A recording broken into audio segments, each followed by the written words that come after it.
We live in an age of amazing technology. But for some people, just being a consumer of off-the-shelf gadgets isn't enough. If you're bored with this and looking for something more exciting, why not take a trip around the world at the speed of light? Delta Kilo 8 Lima Golf, this is Mike X-Ray 0 Sierra Sierra Whiskey. Okay, thank you Frank for coming back to my QRZ call. My name is Adam, as in Alpha Delta Alpha Mike, Alpha Delta Alpha Mike, Adam is my name. We all love to communicate. Amateur radio takes you beyond being a mere gadget user. It challenges you by putting you in charge of the technology. The bit that always interested me in the amateur radio was always the construction. One of the big things I've been interested in constructing is using the Raspberry Pi in amateur radio, because as a small single board computer it has a lot of potential, a lot of opportunities.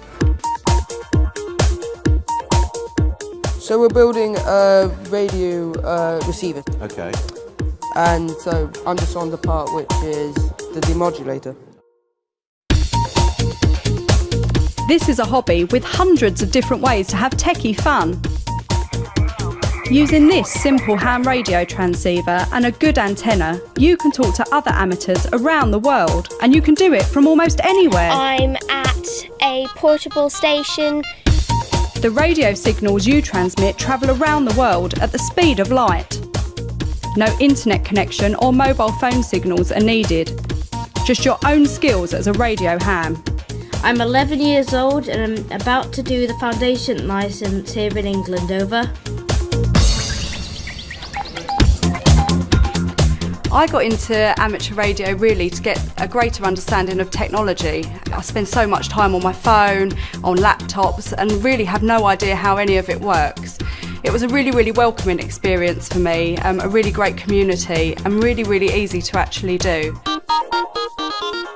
In disaster situations, when normal communications are out of action, amateur radio still gets the message through, which is why many hams belong to organisations that train their members to provide emergency radio links when needed. I like the practicality of being able to send a message and know how to get something out to someone under your own steam, so kind of making it yourself. And I'm very interested in being able to do the electronics, being able to build things, being able to be self-reliant in communication. I think that's really interesting.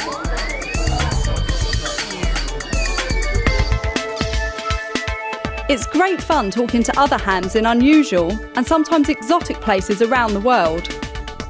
And beyond.